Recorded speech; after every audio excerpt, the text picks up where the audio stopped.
Okay, well, good afternoon. I am very excited to talk with a couple gentlemen who are specialists in Class B industrial, which is also one of my favorite topics to discuss. And I had a chance to chat with Hunt and Zach a few times now, and I'm always excited anytime we get an opportunity to do a deep dive into this. So, guys, just before we even do a start on this, I'd love to just get your background and even hear a little bit about TruCore. I know you guys both have MBAs, accounting for Hunt and civil engineering for Zach, but perhaps you could even just explain how you got into industrial real estate and your journey to get where you are. And maybe Hunt, I'll start with you, and then Zach can go after. No, that sounds great, Chad. Really appreciate you having us on. Thank you also. Just wanted to say before we get started, thanks for everything you do. Have really enjoyed the community, this industrial community that you've put together, and it's been fun to connect with some people in the group, and hope to continue to connect with others that enjoy talking about industrial real estate. So it's fun. Appreciate all the content you create. But yeah, so like you said, my background was accounting. I grew up in a small town in Oklahoma. I went down to Dallas for a few years and then came back to work at Stan Johnson Company, net lease brokerage business about 10 years ago. Zach and I had an opportunity to work with a lot of really smart people there. We were on what was historically over the life of Stan Johnson Company, the highest producing brokerage team. And what we did a lot of in the net lease space was industrial and office. And over time, we started, not only advising on the investment sales side, but also forming joint venture partnerships with preferred developers and helping them to capitalize their pipeline of build-to-suit projects. So one thing led to another. We had put a few together, and ultimately we had a little bit of liquidity internally and started bringing JV equity ourselves to really good developer clients and relationships that we had over about a 6-year period. We did 60 plus JV equity partnerships with different developers across the country, which then, there was some investment activity going on within the brokerage business, but that really was the catalyst for us to have an informal investment arm within Stan Johnson Company. And we were also, we had the benefit of, there was at the time 15 offices and 100 brokers across the country, that we would get some outright acquisition opportunities as well. So we were doing, a handful of industrial acquisitions a year. And around that time, I transitioned out of the brokerage world into this informal investment arm within Stan Johnson Company. So over time, the more we did, the more offense we wanted to play, and the more opportunity we felt like was out there. So as we wanted to formalize it coincided with Stan selling the brokerage business. So he sold the brokerage business to Northmark out of Minneapolis, and that was the natural time for us to formalize TruCore Investments, who we are today. And we really took a look at the time we were a bit of a deal shop. We were looking at a lot of different opportunities. So we took the opportunity to we wanted to focus and specialize and look at where we had the most experience and expertise. So that was the industrial space. And specifically, and we can get into it, specifically, we believe in the tailwinds and our unique position in the market to be able to compete in the specifically Class B industrial space, value add, Class B industrial, sub-institutional. So we started, we put a flag on it, and Zach had been spending a lot of time and had really carved out an expertise and niche in the brokerage side in Class B industrial, and then also specifically in IOS, industrial outdoor storage. So Zach made the jump over to TruCore as well when we had the carve off from Stan Johnson Company, and then we've just been going strong from there. So I'll let Zach give a little bit of a little bit of color on his specific background and his expertise in the iOS space. Yeah, thanks, Hunt. That was a detailed overview. I don't need to add too much to it, but a little bit of a personal touch. I too got my start in the commercial real estate field with Stan Johnson Company. Joined in late 2010, and so had a good 12-year run there. Came in 2 years, I think 3 years before Hunt came to Stan Johnson Company, and so I started out as an analyst on a brokerage team, and then when I moved up to the brokerage world, hired Hunt in behind me as an analyst, and he was a much better analyst than I was, and has since taken off from there. So we've been working together, as Hunt said, for over 10 years. And before I got into commercial real estate, I was a civil and structural engineer and did that for a few years out of undergrad, and then naturally made the move up the food chain, as I call it, into brokerage, and then now into the investing world. So kind of been in related fields since the start of my career, but specifically what we're doing at TruCore, and since I moved over from brokerage to the principal side, it's been a whirlwind. It's been an exciting 15 plus months here since I moved over to TruCore to work alongside Hunt and grow this platform. So just really excited about it, and honestly looking forward to a good discussion here. We're happy to tell you kind of what our conviction is on our strategy, and any other thoughts we have, and back and forths about the goings on in the marketplace here today. Yeah, and thanks for that background. I feel like I know you guys well already, but for people who don't know you, that's very helpful to give some context. So thanks for that. So I know that on your guys' buy box, Class B value add industrial, you'll look $2 to $50 million, perhaps even higher. And I noticed one thing in particular. It says you guys would consider 150 different markets across the US. So maybe Zach, I'll ask that question first. What markets, I suppose, are of most interest because I know you're all over the US already, from Florida to Oklahoma to Indianapolis. Like, you've already got a lot of markets, but what are your preferred markets, or are you just open to any one of those 150 markets if the right deal comes up? Yeah, great question. And before I dive in there, I almost forgot to mention at the beginning, I showed my kids the video of the Fagus Factory Lego set that you created. And I told them I would ask, how do I get my hands on a copy of that? Or when you're thinking about it, let me know how I can sign up, because that's so cool. And as you have kids, and so do I. I mean, there's Legos in all corners and crevices of my house that I find all the time. So really awesome that you've given some credence and shined a spotlight on industrial Lego sets, and I think that's awesome. So kudos to you there. Yeah, thanks. Oh, and then just real quick to that answer is I'm trying to, the guy who I paid to design it, I asked him to get me the piece list so that, and I'm hoping that there's even a way that you can just go on to one of the brick resellers and order all the pieces in one fell swoop. Awesome. And then I've got the instructions. So as soon as I have that, I'll just send it out, and then you can just go onto that site and order them, because I've had a few people that have requested it too. So yeah, if anything I can do to help make industrial a little bit cool is kind of like what I'm trying to do. And I mean, the three of us and everybody on this call, we all just love industrial real estate. So yeah, it's thanks for that. I'll definitely get you a set so you can give it to your kids. Awesome. Sorry for the sidebar there, but to answer your question, we say we're in the top 150 markets looking, and we truly mean that.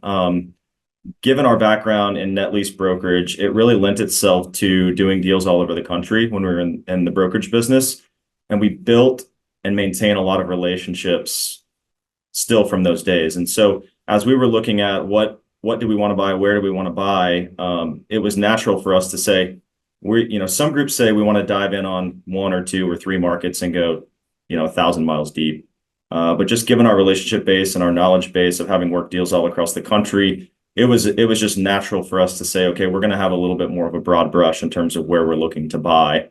And from there, given the fact that there's a lot of other groups out there that maybe are focused on primary markets only, or their own particular region, we felt like it was a way to distinguish ourselves from the masses a little bit in the Class B industrial space by really having a nationwide acquisition platform in this space. Are there markets that we know more than others? Sure. Are there markets that we have a preference for more than others out of the top 150 MSAs? Sure. But if you send me a deal in Sacramento, we don't own anything in Sacramento, California. If you send me a deal in Sacramento and we can underwrite it and it makes sense and there's a compelling strategy for it, absolutely we'll buy a deal there. We do own, you mentioned Indianapolis, Tulsa, Oklahoma City, Northwest Arkansas. We're buying a deal in Birmingham, Alabama right now. We own some deals in the Tampa, Florida MSA. We've bought a deal late last year in the Florida Panhandle. So honestly, we really are looking in a lot of different places. Us, like a lot of other buyers in this particular region, we love the Midwest and we love the Southeast in terms of industrial for what's been going on in those regions for obvious reasons, and kind of a little bit more of our familiarity here, being based out of Tulsa, Oklahoma, and being a launch point to those areas more quickly than West Coast or Northeastern United States. But honestly, we will look anywhere, and that's kind of a defining point of our strategy to truly have a nationwide approach. I'm guessing there's brokers, perhaps even on this call right now or listening afterwards, who would be quite excited to send you guys deals, knowing that you're looking anywhere over the U.S. So about later on, we'll put links to all your guys' information so they could reach out to you. But I find that really cool because there is some investor groups that will only look in one market. They might just say, we only want to be in Dallas, or we only want to be in Toronto, or wherever it is. So the fact that you guys are broad will probably have a lot of deals get sent your way just as a result of people knowing about that. So I want to get a little bit more specific on what an ideal deal looks like for you. So Hunt, maybe I would turn this one over to you. Sure. What checks the boxes? Like if somebody sends a deal, what does an ideal property look like for you guys? Yeah, so we do have a value add focus. So we're underwriting everything typically to a 5-year hold period or less. And because we have a value add focus and we're trying to hit value add returns, a lot of that strategy is more of a real estate focus, the fundamentals of the real estate, the property focused than maybe a traditional net lease that has 15 years of term, and you're really underwriting the credit more significantly of the tenant at that point. So the biggest piece we look at is, and part of why we like the Class B industrial space is the existing infill nature of a lot of these assets. So the ability and the difficulty to recreate this property in this location. A lot of the properties we're looking at are half of what the replacement value would be. So we want to look at a well-located property and as functional of a box as possible. Because of that value add strategy, we buy typically with leases in place, but many times it has shorter lease terms or remaining or shorter WALT. So we need to underwrite the downside. I mean, that's where we really spend most of our time is underwriting the potential downside. But oftentimes we talk about the downside can be the upside because we're buying properties with below market rates in place, below replacement value. If there is a vacancy situation, that might be the catalyst for us to mark rents to market more quickly and create value there. So step number one, do we have a functional box that's usable to a broad brush of tenants? We do a lot of IOS, and what's functional in the IOS space maybe is different than what's functional in the pure distribution warehouse space. So there's caveats there, of course. But as you said, we play in the $2 to $10 million space on a per asset deal size. We'll go up to 50 plus for a portfolio, and we'd love to look at different portfolios. But yes, 2 to 10 million, sub-institutional, mark-to-market typical strategy. We can go into a couple of our other value add strategies that we have, but I think that that's what we are initially looking at, and then we'll spend time, of course, with the credit, the stickiness of the tenant and the story there. Spend a lot of time with the market. We love markets that have population growth. We look at access to highways and access to population bases and the labor base within each market. But that's where we start.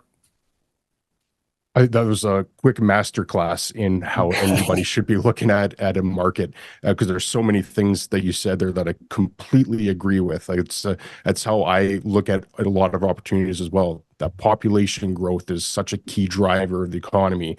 I'm the same way. I always look at downside risk first, because I think you can manipulate pro formas to look as engaging and as enticing as you want. You can manipulate a few numbers here and there and your pro forma looks awesome, but that comes after you first analyze what your downside risk is. So loved everything you said there. Completely agree with it all. I want to pull on a couple threads that you mentioned, talking about functional buildings and then functional IOS. So maybe we'll go to you, Zach, first on the iOS side, and then come back to you, Hunt, on the building side. For iOS, what makes a functional property? Because that's pretty clear. I think everybody would be like, okay, yeah, I get that. It needs to be functional, but let's dive into that more and what is functional, and also the double-sided coin. What's unfunctional, and what are some things that you'd stay away from?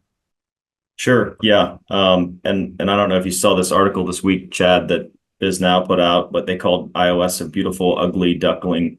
And I thought that was pretty clever and really sums it up, because it's not sexy real estate, right? But it can be very functional, and it's a great appendage to the conventional bulk distribution, warehousing, e-commerce space, right? There's a lot of synergies that go on between iOS and conventional industrial and how they work together, but as they're distinctly different, right? And the biggest difference is that the floor area ratio of an iOS space is typically 25 or 20% or less, right? So the building to land ratio you needs to be under that 20 to 25% threshold as a first and foremost. And then from there, really the more functional an iOS property, it has to do a lot with location, right? It's you're getting these iOS properties that are in demand, not only from an investment perspective, but from more importantly, the tenant or user perspective. They're typically more infill in nature. They're located close to transportation nodes, whether it's a port or an intermodal, or even in cities with larger aviation bases in and around airport facilities, things like that. So location is really important for the functionality of the real estate. And then from there, a lot of the details from there get really tenant specific.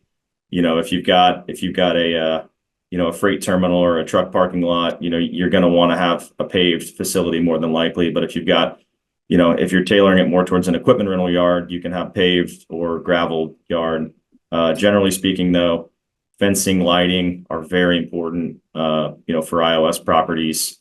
We see that being, a big time draw and a big time advantage when groups are looking at it. So, it's a lot different than conventional industrial, but those are some things that make the building functional. And then, like I said, depending upon the user, there's always going to be some, in terms of the building, there's going to be some level of front end office, back end service, cross dock, warehouse, right? But we're not talking about large spaces with high racking or anything like that. It's more service type industrial inside the building rather than warehousing. Are there any things that stand out that'd be a red flag or something that'd just be a deal killer for you? Yeah, in the iOS space, great question. I don't know. You can really do a lot with iOS with a minimal amount of CapEx or TI. So if you have a really good plot of dirt that's zoned properly, and I didn't talk about the zoning, but you got to make sure that when you're buying an iOS property that you've got proper zoning and you can use that. And if you have the zoning, it's gold, because municipalities are not giving that away or allowing more industrial outdoor storage to happen by and large. So if you have a well-located piece of dirt that's zoned properly, it's really hard to find red flags other than that. I would caveat that with obviously environmental, as we know, with any industrial property, iOS or otherwise. Making sure you've got clean bill of health on environmental is an obvious thing to check out early on in the process. We've personally we've started to shy away. Zach, let me know if you agree. We shy away from some sites that are pure. Maybe it's pure truck parking with no building on the property. I know there's a lot of really successful sites, especially that are near bulk distribution and some of the really large new development that's gone on.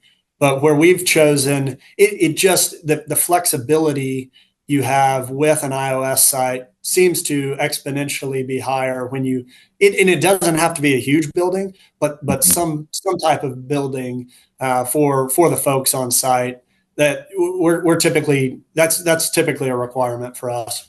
Yeah, that's well said, and that's a good point. We have been shying away from just a pure lot with no building on it. Yeah, and I think that's a misnomer that I'm hearing from people looking to get into iOS investing, is that they think that that's what it is. They think it's like a 3-acre parcel of land that's undeveloped, no building on it, and they're just going to rent it out to semi-truck drivers. And I do think that there is a market for that, but that's a lot tougher because now you're renting to individual tenants and it becomes a very management intensive. Whereas I'm assuming that what you guys are pursuing is getting a single tenant or perhaps a few tenants onto that site, and they're high quality tenants, and you're securing them to longer term leases the same way you would with a normal building. Fair assumption?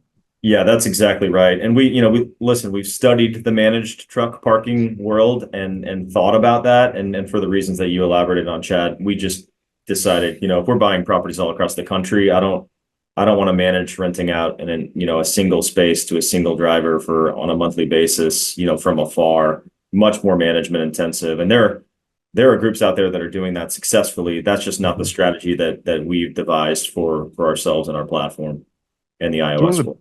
One of the beautiful things about industrials, there's so many different ways to make a go out of it. And so like you said, there are people that are doing that, and they're doing really well, and they're probably getting a really good price per square foot on the acreage for renting them out individually. There's many ways to be successful in industrial. It's another reason why I think we're all so interested in it. Yeah, it's just where you have the conviction, and then where you want to roll up your sleeves and get to work, right? That's the beauty of it. Yeah, well said. So I'll turn it over to you then on the building side. So same question that I asked Zach is, what makes a functional building? And I fully appreciate there's not a whole lot you can say on the yard because it is fairly basic. On the building, there's a lot more factors to account for, and I think that there's also a lot more potential problems. Sure. Same question. What do you look for in the building itself, and then any potential red flags or things you stay away from? Yeah, it's a combination of a lot of things, of course. I would say the number one, looking at the configuration. Some of these properties that have been industrial for 20, 30, 40 years, they're a tenant that's grown and added on and added on again. And then unfortunately, at the end of the day, you get kind of a scabbed together L or weird shaped building that, just back to our initial underwriting of what does leasability look like if we get this building back in a vacancy scenario. So building configuration is a big one. And then all of the things, that go into anyone looking at an industrial building. What are the clear heights? How many dock doors are there? What do the drive-in doors look like? Column spacing, bay depth, all of those different things that and kind of go into the cocktail of what we are looking for. And then it's really interesting how it varies by market some too. You can look at a certain market that maybe is a less sophisticated market than a Dallas. Something like Dallas, you may need a little bit of a higher quality asset. The tenants understand that they're looking for a certain level of clear heights and then you go to another market and 20-foot clear or 22-foot clear is just fine for the vast majority of tenants, and a metal building is just fine for them as well. So it's interesting to see the variance by market. So as we get in and roll up our sleeves and get to know the market and understand feedback from different broker relationships we have in those markets, that of course influences what we do. But from a red flag standpoint, that will be a quick pass. Typically, if it's a building with a very odd shape or odd configuration, that maybe the site is maxed out and there's trouble accessing a back portion of the building. Clear heights, anything less than 20 feet, we're probably, you start limiting what the depth and pool of potential users there. But it's part of what we like about industrial is that you can there's a lot of users that have different needs, and as long as you have the basics, there's a pretty good, at least at this point, there's a pretty good depth in the pool of users, and we can get into some of the CapEx items as well, but the simplicity there is what we like about the space. So overall, yeah, that's what we need. A rectangle or square box is the ideal situation, and 20-foot plus clear. We'd like to have one dock door per 10,000 feet, and I'd say have a few drive-in doors is generally what we'd like to see or better. Yeah, I've said this so many times, so I'm glad that you also brought it up because it reinforces something I say all the time is the most important thing someone can do at the beginning of the process is to evaluate what that property would be worth vacant. Because even if there's a 10-year tenant in there, they could perhaps go bankrupt. There's so many things that could come up that even if you have that long-term tenant, that figuring out what that property would lease for if it was vacant is the single most important exercise that I think someone could do to ensure that they're not buying the wrong property for those reasons that you mentioned. One thing that's oh, sorry. Yeah, I was just going to say one thing. It reminded me of what our investment committee says is one question we get asked is, what are the ways out of the mousetrap on this one? And it's a big part of why we like the Class B industrial space is because oftentimes, and the user demand for these buildings remains really strong, you can look at a scenario where, okay, what if we keep this tenant and they renew? Okay, great. Usually that's a best case scenario. What if they vacate and we get the building back and it takes 9 to 12 months to lease it, or maybe even longer? What does that underwriting look like? And then what if we have to sell it vacant? And then there's also there's a number of different scenarios. You have to demise the space and get multiple users in. But even under that vacancy scenario, what we love about the space is oftentimes we're able to buy. It's almost this weird scenario where if this lease wasn't in place for 4 years and they're paying 40% below market, they could go sell it vacant for more than we're buying it with a lease in place because the user demand is so strong.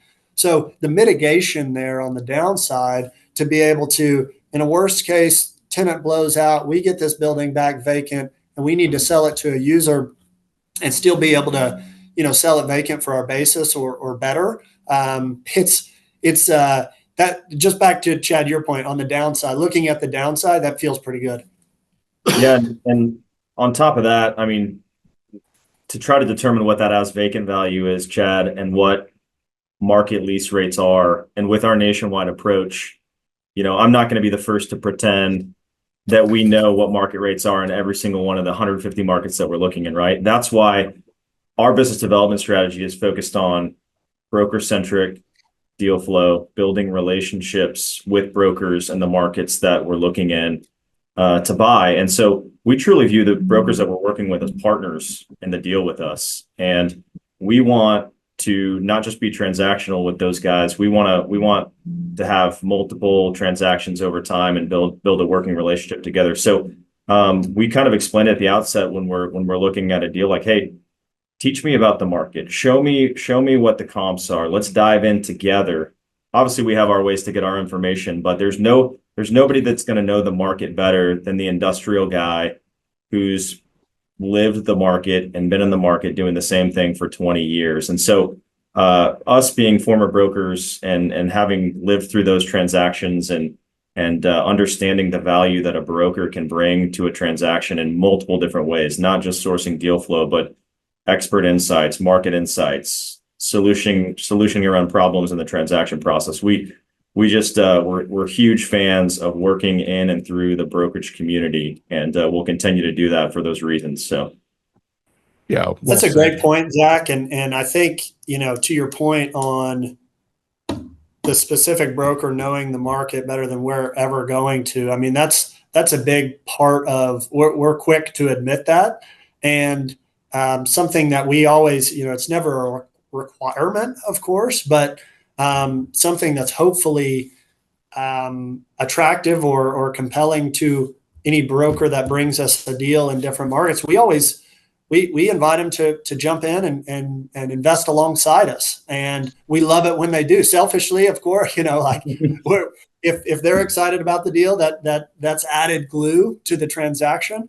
But as Zach said, we were former brokers. We really truly view brokers in different markets as partners, and we want to do as much with them from a partnership lens and invest together. We've got brokers that bring us deals. We bought a deal down in Texas where a broker had brought us other deals, and he jumped on it in with us on a totally different deal down in Texas and we had a couple. So we'll have brokers invest with us occasionally in different opportunities, just because we've built a really good relationship and we're seeing a lot of deal flow together, and we like to lock arms as much as we can. Yeah, there really is a power in having a network all across the country, because I'm the exact same way. I don't know every market intimately. I've got a high level view of most markets, but if I wanted to, I could call a broker, someone that I know in that market, and a really good broker can explain what you need to know in 5 or 10 minutes. And if you give them a property, they probably even know what property it is. Like a good broker, like you said, 20 years in the experience, they just have that at their fingertips. So it really is an invaluable resource. So I can see why you guys take advantage of that. It is, and Zach has been really involved with the SIOR fraternity as well. I mean, the SIOR network has been really beneficial to us. Zach's been a member for a long time, and I know Chad, we got to connect in Chicago last year, but really, really have enjoyed the SIOR community, to be able to make relationships with different brokers in different markets has been awesome with that network. Well, I think the two that we've hung out together were SIOR, and I believe we're at a NAIOP one together too. Yeah, I think so. Yeah. You're right. Right. And those are my two favorite groups to recommend. Like SIOR is a lot on the brokerage side, but there's definitely some good overlap with owners. NAIOP is great for anybody. I'm such a big advocate of both of those groups, and I talk about them regularly. It's instant way to get value is to become a member and involved in those groups. Absolutely. Yeah. Well, and I'm sure I'm looking forward to seeing you guys at another one down the road too. So, well, I'm sure we'll be there. We'll be the last one. I just want to get to a couple of the comments and questions that came in here. Darren, he's a fellow OKC investor as well. He used to be a broker. Now he owns some properties in OKC, and he's crushing it. He says TruCore is the best. So you've got a big fan in Darren. We see Darren regularly around these parts, so he's a good friend, and he's built up an awesome portfolio of industrial assets here in the area. So yeah, Darren's awesome. I didn't know he was awesome. So Lauren says, isn't it great when the downside can actually be the upside? Like that how true is that you analyze what your downside is, and then you say, well, this could actually work in our favor. Absolutely. Yeah, great point, Lauren. Wyatt said, So a couple questions, and if you have any other questions, feel free to put them in the chat. We'll get to anything that comes in. Wyatt said, you said earlier you look to buy in markets all over the states. Are there specific markets you won't consider buying in?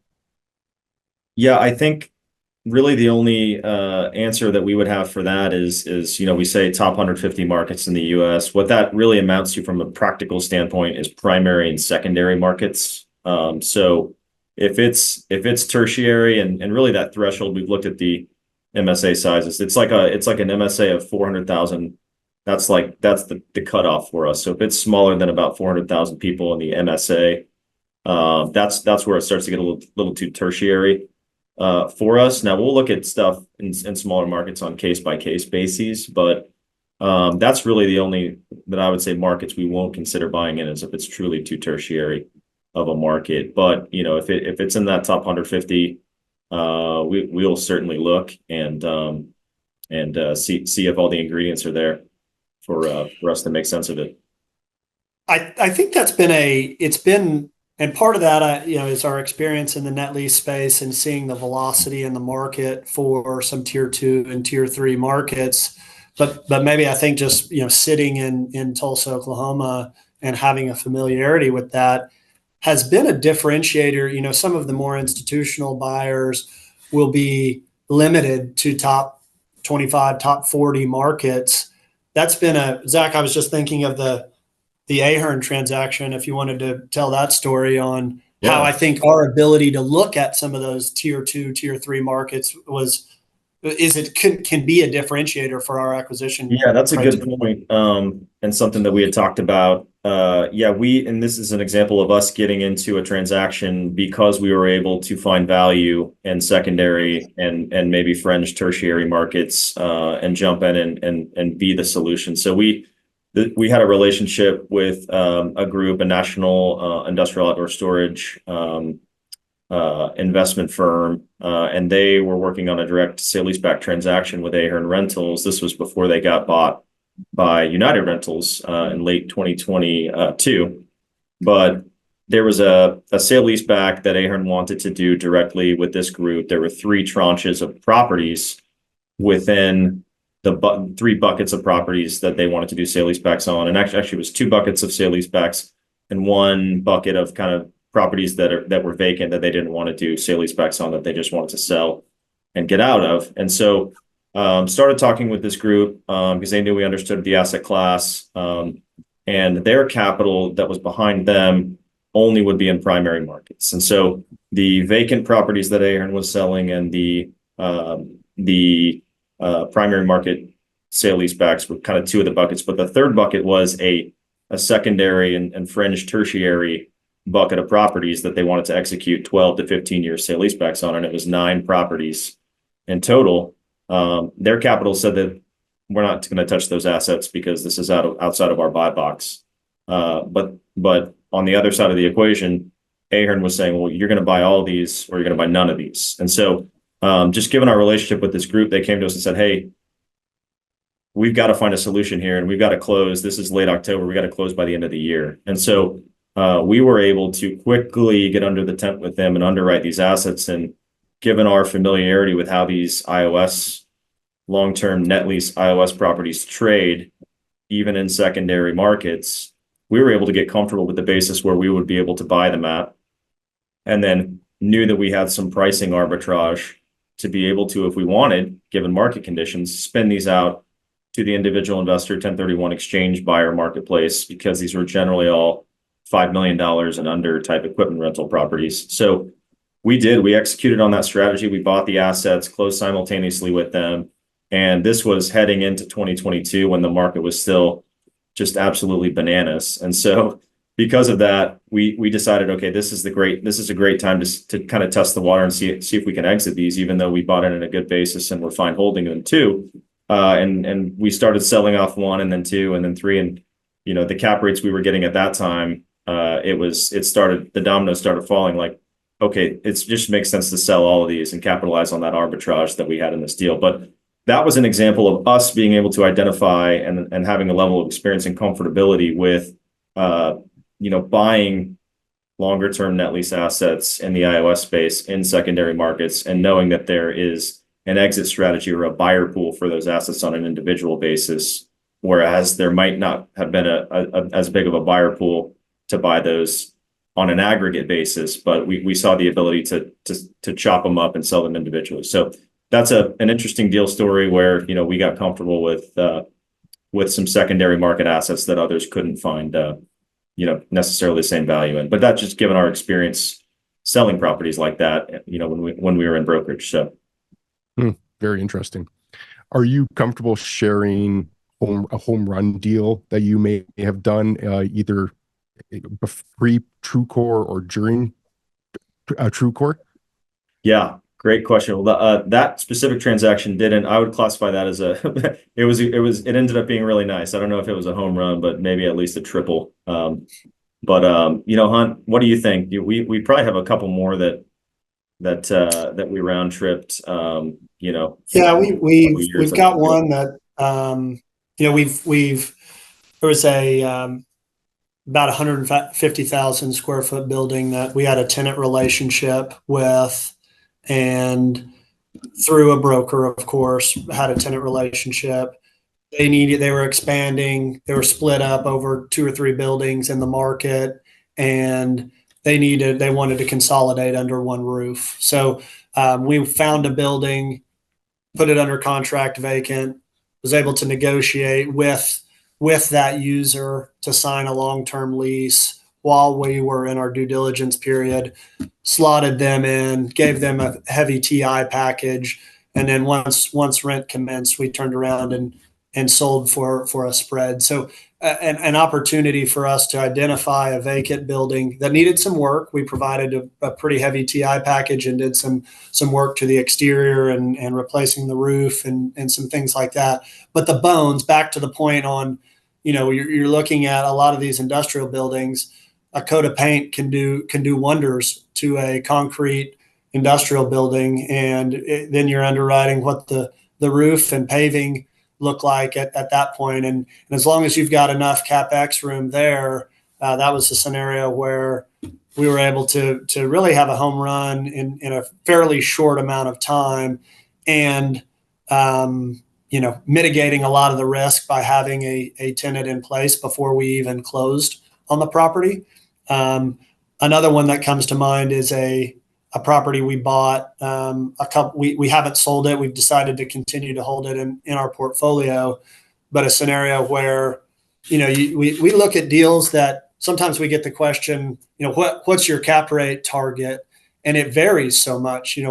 This particular deal we bought at a 5 cap, but it was because in-place rents were $2.25 in a $6.50 market. So, there's a lot of room there where you can create value and buy something at a really low cap rate, versus we've acquired properties in the 9 cap rate range. So it's more of we're underwriting to a stabilized yield on cost than anything. But in this scenario, it was a good example of a potential win-win for both us and the user.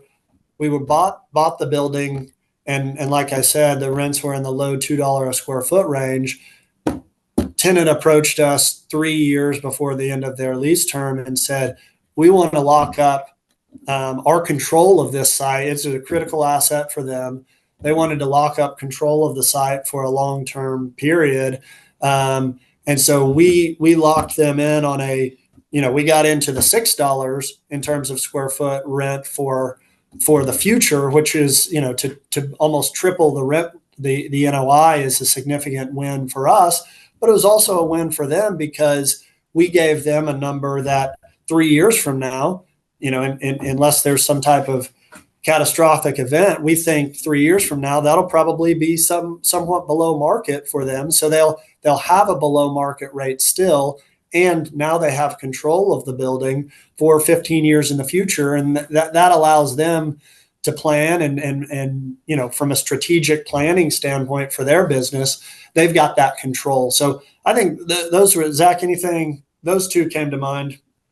Yeah, those two. And then the first one you mentioned, Hunt, I remember we sold it in early March 2020. And we thought as COVID was setting in, we thought we were the smartest people in the world by getting out of that deal so quickly and so favorably. Lo and behold, I think we could have held on to that asset for another year to 18 months and probably sold it at 100 basis points compressed from where we sold it at. Wow. But hey, you That's take right. your chips off the table. A bird in the hand is better than two in the bush, right? So we felt okay about it, and moved on to the next one. So Well, I'd consider all three of those to be home runs for sure. Next question, any strikeouts? ooh, great question. You know, Hunt, you can chime in here if you want, but Yeah. honestly, not a ton of strikeouts and no deals that are coming to mind where we've fallen flat on our face. And I think it has to do with when we talked about earlier, part of our investment strategy and our underwriting process is finding what are all the possible ways out of the mousetrap and making sure that we're underwriting the downside effectively. So we take a very conservative approach when we're looking at a deal and the assumptions that we're making in the underwriting. You can make any deal work if you assume that market rents are high enough and market rent growth is high enough, right? If you're pegging on what the future might be for your building, if you ever were to get it vacant and you're making aggressive assumptions, anything can work in our value added strategy. But we try to dial that back and say, let's put a conservative number on what the market rent growth is, even more conservative than what brokers and what market reports are telling us. Let's make sure that we're on the low end of what we think the market rent range is.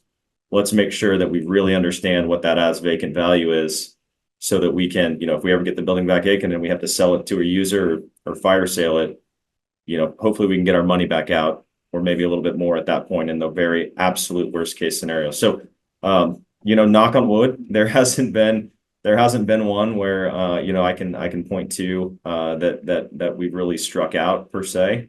We're always pretty cognizant of making those conservative assumptions and then managing the properties effectively and making sure that we're not falling asleep at the wheel during our ownership of the asset and being proactive with asset management, property management, those kinds of things.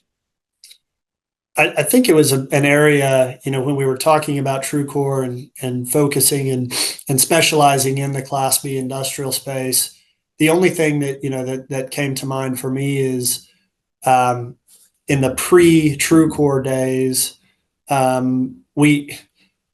like I said, we were doing some opportunistic things, and we did some JVs for some things outside of our strike zone that we don't know as well. I won't claim to be a multifamily expert or a hospitality expert, and we did one or two of those, and it wasn't a disaster, but maybe didn't hit the pro forma that we hoped to hit. So I think just reinforced our goal of specializing and really investing in what we know. And there's no doubt we've been the beneficiary, as everybody has been in the industrial space, of the strong tailwinds that the market has had behind it for such a long period of time. But that won't last forever, of course. And as Zach said, we want to be as conservative as possible in our underwriting. So the day that happens, or the day some assumption inevitably misses, we're still in a position where we can do all right on an asset.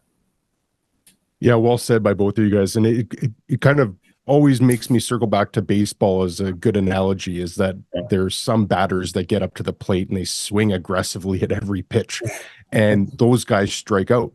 But if you take a calculated approach like you guys are, and you're watching the pitcher and you're watching for signs and you're doing your best to either hit a single or perhaps connect every once in a while a home run, but you're very diligent about it, you limit your chances of striking out. And I think it's pretty clear that you guys have done a great job of that.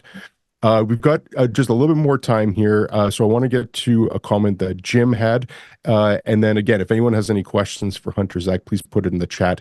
Jim McKinnon, awesome broker actually in my market. He's a really good guy. He said thanks. He's going to use the one dock door per 10,000 square feet as a reference point, which I completely agree with. I don't, and I'm sure you would agree with it too, Hunt, is that it's not necessarily a ironclad rule, but I think it's a pretty good rule of thumb. He also said, especially for flex and multi-purpose, and that kind of brings up the one question that I had on on your guys' acquisition strategy. Are you looking more for distribution? Are you looking light manufacturing, or what is an ideal tenant for you guys? Yeah, great question. We say within the Class B industrial space, we're looking warehouse, distribution, manufacturing, and IOS. So, we love warehouse distribution just as much as any other conventional industrial investor out there, but we recognize the value in acquiring manufacturing properties too, or light manufacturing properties. I mean, there's a lot of value to be had in that. We bought middle of last year, 165,000 square foot manufacturing facility in our backyard here in Tulsa, that's leased to a custom tempered glass manufacturing company. And so they've got all kinds of specialized equipment in there, making tempered glass for cabs, for tractors and RVs all across, different RV companies, tractor companies all across the country. Those types of facilities, manufacturing. Jen, I know you had Aaron on from Motive Industrial, and I listened to that podcast and loved all the things that he had to say. I mean, we love manufacturing also for all those reasons, just the stickiness of the tenants, how ingrained they are in the facilities, how important those facilities are, and they can't just pick up and move, at the end of the lease term. So we like manufacturing for that reason. Everything that you're hearing and reading about nearshoring and onshoring, we continue to hear and see that as well. And so, those specific pockets in the country that, the Midwest and the Southeastern US that are slated to get, mega manufacturing facilities for, electric batteries, semiconductor chips, all that stuff. I mean, we're watching that, and there's going to be plenty of other ancillary manufacturing around those things. And so we have a conviction about the manufacturing space as well. And then we touched on iOS before. So, any of those asset subclasses within Class B industrial we're looking at. Yeah, it's so interesting because a lot of the time when you hear industrial real estate, or at least now, right, it's evolved considerably even over the time that I've been in the industry. But when you hear industrial real estate, a lot of people, they just go to warehousing distribution space right now. That's just what their mind is thinking of, because that's prominent with e-commerce and all these big warehouses that are being built right on major roads. Instead of it being tucked away in an industrial parks, you now see these front and center. So a lot of people are thinking about warehousing. All the big institutional money chases the big box warehouse space. Prologis, the biggest industrial real estate owner in the world, they only own warehouse space. Right. So there's a lot of money and a lot of attention going after that, but there's not a lot going after the manufacturing space, which is, I love it too. I think that there's so much untapped opportunity on that manufacturing side, and it's for people like yourselves that are willing to turn over some rocks and look at deals that other people might be passing on. I think that there's some great opportunity. One more comment from Jim. Moneyball, get on base. Yeah, that was Billy Beane, right? Was that the coach of the A's? Yeah. Billy Beane. Yeah. Yeah. And they didn't win the World Series that year though, but didn't they go on a pretty good run? I think that's right. Yep. That's right. I remember reading that book by Michael Lewis, and seeing the movie, of course, as well. It was a great book. So yeah, good analogy there, Jim. Yes. And then he also said dock door and freestanding manufacturing fab shops allows for broader next use, which always needs to be considered. Yeah, I think that's a great point by Jim as well, is that if it is a warehouse building and it only has dock doors, that probably limits the next tenant only being in warehousing. And conversely, if it's a building with just drive-in doors, that's going to limit it to being probably just a manufacturing type of tenant. Whereas if you have a mix of grade and dock, you're automatically opening yourself up to other tenants when that one tenant leaves. That's right. And we've looked at, buildings on either side of that spectrum. One of the things we do when we're looking at a deal is, okay, if we do get the building back, what do we need to do to the property to broaden the potential tenant base, right? And so what are some of those CapEx items that we can undertake to make the building more attractive to a broader range of users? So that manufacturing building in Tulsa that I mentioned that we bought, it was light on dock doors. And so one of the things we did when we were looking at it, okay, if we get this building vacant, we have the ability to, on this portion of the building, this side of the building, to add X amount of additional dock doors, talking to architects and construction folks, what's the market-based cost for adding a dock door, building that into the underwriting. just to make sure that, we have a plan in place, to reposition that building and make it as attractive as possible when we have to put it on the market for lease, if that ever comes. Yeah, great point. And I think that that is a key thing that an owner can do, is to have a plan in place as opposed to being reactive. So if tenant comes and says, can you put in a dock door? By the time you go and price it and get an engineer to determine if it's even viable, that could be a several week process. The tenant might have already moved on. But if you can say, yes, we've already priced it out, or perhaps even done it, would be even better. But at least if you've priced it out and determined that it is feasible, then that could be the difference between getting a deal and losing a deal right there. Yeah, that's exactly right. We priced it out for that building. We had an architect draw renderings on where those dock doors would be, where they're not right now. And so, yeah, if that comes, that tenant's particular lease is coming up in, little less than 3 years. We don't think they're going anywhere, but if they do, we've got the alternative scenario plan in place and be able to show that to prospective tenants without having to, start from scratch. So that's exactly right. So there's a great tip for anybody tuned in on this, whether you're an owner or a broker working on a property. If you have a property that only has grade or dock loading, see if you can get a cost on and determine that it's actually feasible to do, because that could be the difference between getting a deal done and not getting one done. So loved how you guys elaborated on that. So just coming up top of the hour, I feel like I could talk to you guys for another 2 hours, because there's still more things that love to flush out. So we might have to do a part 2 sometime in the fall here, because I'd love to discuss some more of your value add strategies and just how you're looking at tenant profiles on their underwriting, and then even diving into the building more. So if you're up for it, I think we could do a part 2 sometime in the fall. Would love it. That'd be great. Yeah, that'd be great.